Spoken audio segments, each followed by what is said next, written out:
The Lord be with you. A reading from the Holy Gospel according to Luke. When Elizabeth's time for delivery arrived, she gave birth to a son. Her neighbors and relatives, upon hearing that the Lord had extended his mercy to her, rejoiced with her. When they assembled for the circumcision of the child on the 8th day, they intended to name him after his father, Zachariah. At this, his mother intervened, saying, "No, he is to be called John." They pointed out to her, "None of your relatives have this name." Then, using signs, they asked the father what he wished him to be called. He signaled for a writing tablet and wrote the words, "His name is John." This astonished them all. At that moment his mouth was open and his tongue loose, and he began to speak in praise of God. Fear descended on all in the neighborhood throughout the hill country of Judea. These happenings began to be recounted to the last detail. All who heard stored these things in their hearts, saying, "What will this child be? And was not the hand of the Lord upon him?" The Gospel of the Lord.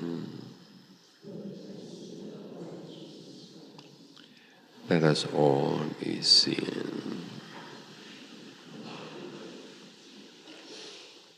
We are still within the season of Advent, approaching the birth of Jesus Christ, and the Gospel for today reminds us of the day of circumcision of John, wherein he received his name that comes from heaven, given by the angels, first given to the father Zachariah, but because he could not speak, being punished by God for his unbelief, then God himself revealed the name of John to the mother.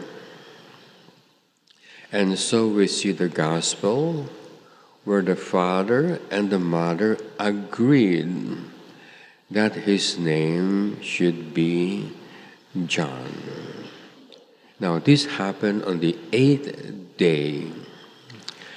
Now, keep in mind the 7 days of creation that we have mentioned before, that these 7 days are the 7 steps of the spiritual life.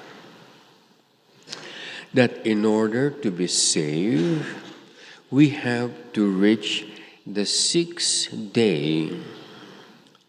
It was on the 6th day that Jesus, Peter, James, and John saw Jesus Christ transfigured on Mount Tabor, meaning to say, on the 6th day was the time that the apostles saw very clearly that Christ was man and God when he was transfigured at Mount Tabor. The 7th day is a day of rest. You must finish working for the salvation of your soul on the 6th day. You must finish on the 6th day, so that on the 7th day you rest. Spiritually, you rest to wait for your reward. Your reward will take place on the eighth day. That is the time you are given a new name. Like John received his name, John, and in which your name is now written in the book of life, which shows that you will surely go to heaven. So what is important is day 1 up to day 6, which consists in all of us knowing all the commandments of God and having obeyed all the commandments of God. Now that sounds very complicated, to know all the commandments of God, which are so many. And as we mentioned before, in the Gospel of St. Matthew, it enumerates more than 80 commandments of Christ. And not only must you master the commands, you must obey them also to reach the 6th day. But here is the message of Advent, that in order to obey all the commandments of Christ, all you have to do is to obey one perfectly. Just obey one perfectly. And St. James says, when you obey one command of Christ perfectly, you have obeyed all the commandments of Christ. Because all those commands are all interconnected with one another. So you do not have to learn all of them. You do not have to obey all of them. All you have to know is one and obey that one perfectly. So it is so important to know at least one command and to know how to obey it perfectly. Now, this is the defect we had always been mentioning, that your defect is when you are given a command, you do not obey it as it is given to you. You change the command. You modify the command, adding what you like. And so, unlike Joseph and Mary, you are not obeying the commandments of Christ according to His will. You are obeying it according to your own will. It is like Noah. When God ordered Noah to build a boat, it was God who decided the size of all the wood, the size of the door, the size of the window, all the sizes.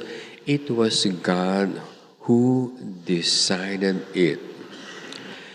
If Noah changed the size of the wood, even just one wood, that ark would have sunk because of disobedience. So the same thing with you.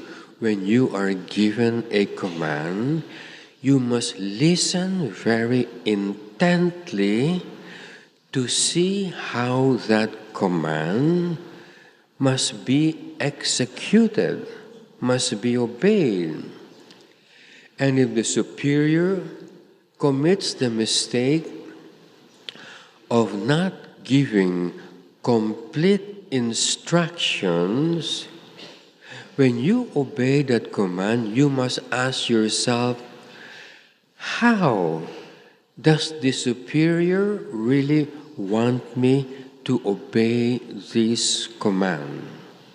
How the superior would want me to obey?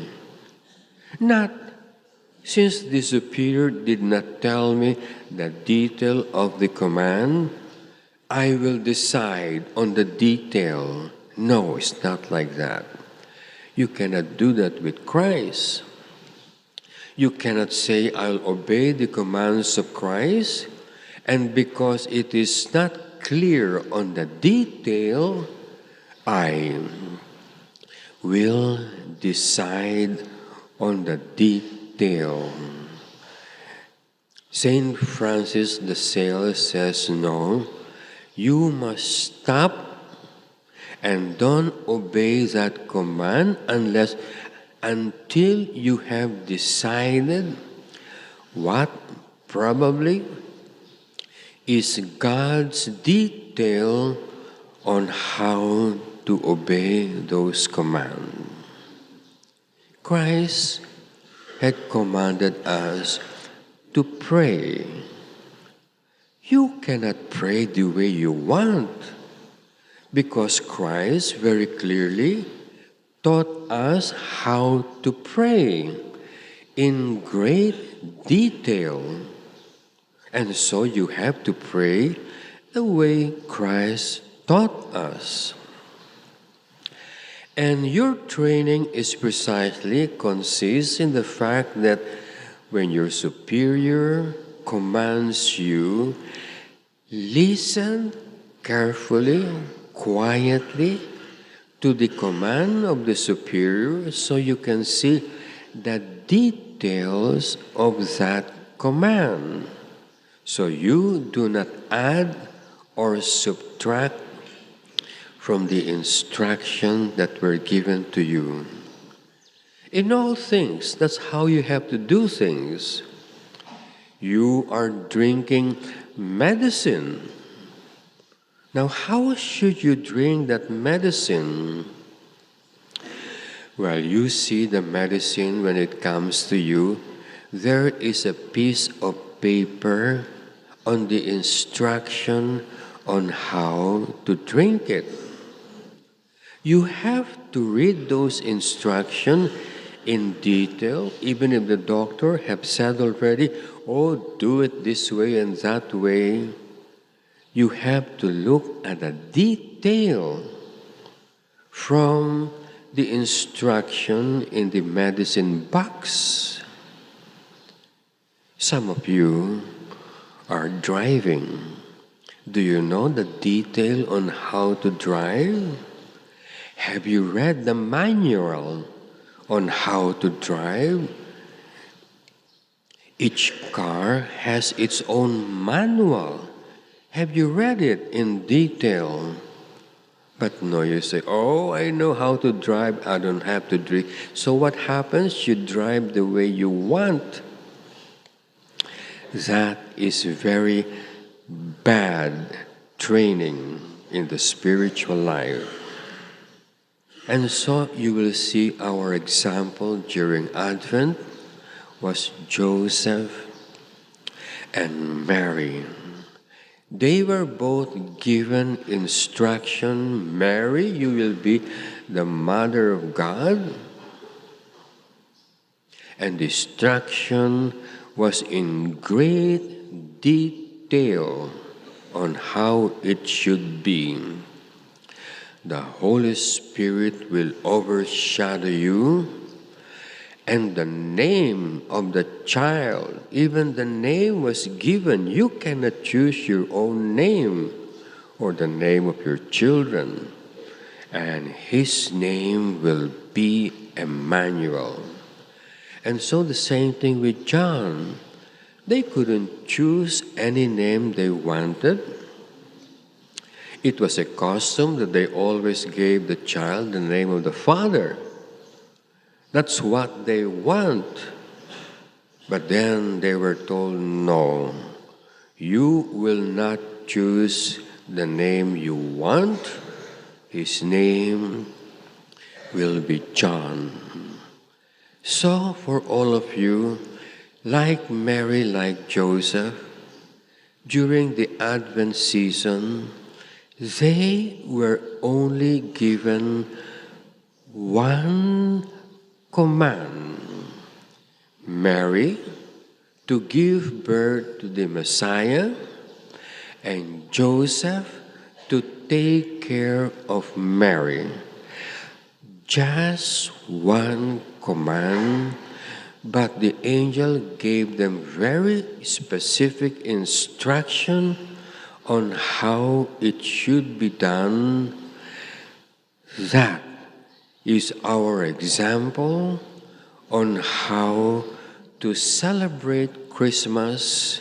So when Christ is born, He will be born not in a manger, which saved nobody in Jerusalem during that time.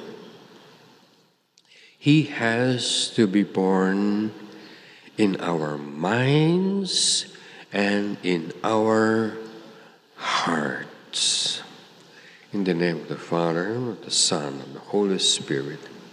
Amen.